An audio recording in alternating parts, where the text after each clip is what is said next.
السلام عليكم، ورجعت لكم تاني في الفيديو التاني للإعلان التاني للكورس الصيفي بتاعنا. ومعانا النهارده الرد على أشهر وأكتر الأسئلة اللي اترددت علينا بخصوص الكورس. كالغيث كن أملا وجد من دون مقياس. السؤال الأول، أكتر سؤال اتردد هو الكورس مكانه فين؟ الحجز هيكون فين؟ أو نحجز فين بالظبط؟ أو هيكون متاح فين؟ طبعا أساسي متاح أونلاين في أيا كان مكانك في الكوكب. ثانيا متاح في قرية دنديت العزيزة، مركز شركتنا بمحافظة الدقهلية. وبرضه متاح في المركز الجديد اللي هنفتحه في كفر الوزير إن شاء الله، برضه جنبنا هنا جنب دنديت تبع الدقهلية. وبرضه هيكون متاح في كرداسه تبع الجيزه في سنتر سمارت في القاهره، فتقدر ان تحجز في اي مكان يناسبك. السؤال الثاني، الكورس بكام؟ الحجز مقدم ولا مؤخر؟ الحجز ازاي؟ طبعا في الاول وفي الاخر احنا اهل، فمفيش بينا هذه النقاط، وعيالكم عيالنا تقدر تجيبهم في اي وقت، ما تشغلش بالك.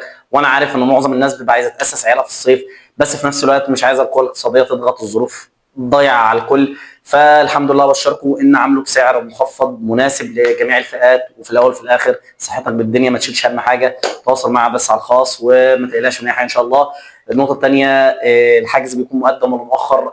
طبعا الفكره بتكون بعد تاكيد الحجز بالمستوى، يعني هنحدد المرحله العمريه، هنحدد المستوى اللي الطالب فيه، ثم هنسجل في هذه المرحله، ثم خلاص بيكون الدفع في هذه اللحظه ان شاء الله. السؤال الثالث مرتبط بالسؤال الاول، هو الحجز على المنصات.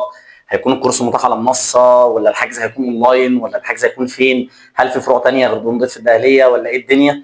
نرد تاني ونأكد تاني، متاح الحجز اونلاين ايا كان مكانك في الكوكب. ان شاء الله جاري العمل والاتفاق مع منصات كبيره، هيكون ان شاء الله متاح على هذه المنصات، ويكون متوافر في اي وقت مش في الصيف بس. وزي ما اكدنا قلنا هيكون متاح بمركزنا في دنديت، وهيكون متاح في مركزنا تبع حضانه التقوى في كفر الوزير جنبنا، وهيكون متاح تبع سنتر سمارت في الجيزه. فايا كان مكانك في الكوكب احنا معاك، وان شاء الله هعمل على تصوير اجزاء كبيره جدا منه وتوفيرها على قناه اليوتيوب مدرسه الشرقاوي، بحيث ان هو يكون متاح برضه لجميع الفئات في اي وقت ان شاء الله يفيدكم. وما تنسوناش بس من الدعاء. السؤال الرابع، هيكون الحجز ازاي؟ هيكون في تحديد مستوى، ولا نيجي على طول، ولا ناخد ميعاد، ولا بالسن، ولا ماشيه ازاي؟ ببساطه طبعا هيكون في تحديد مستوى من وجهه نظري وخبرتي في اني اشوف الطالب واشوف ايه اقوى حاجه هتفيده، بحيث ان احنا نضمن اعلى استفاده واعلى اداء في الكورس. مش ان انا احطه بس بناء على الفئه العمريه بس، لا، اضمن ان يكون المستوى اللي هو فيه ده هو هيستجيب معاه ان شاء الله.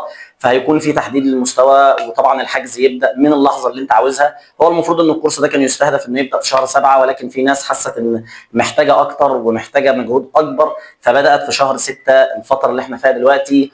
ده موجود هنا في دنديت، وموجود في الدقهليه تبع كفر الوزير، وموجود في سنتر سمارت. طيب انت عايز تستنى؟ متاح طبعا، وده اللي كان مستهدف ان احنا نبدا في شهر 7 كده او كده. متاح ان شاء الله الحجز دلوقتي معاك لحد اخر شهر 6. الرسمي هيبدا في شهر 7 الكورس الرسمي، واللي موجود دلوقتي لو حابب تشترك فيه ايا كان فئتك العمريه تقدر ان انت تتواصل مع الخاص وتشترك برضه متاح. وده كان ملخص اكتر بعض الاسئله اللي ترددت عليا بخصوص الكورس. لو عندك اي استفسار تواصل معي او على الخاص. كان معكم اخوكم ابراهيم محمد شراوي، ودي مدرستنا مدرسه الشراوي اونلاين. اتمنى تكونوا استفدتوا. تابع معانا واشترك يصلك كل جديد. هذا وبالله التوفيق والسلام.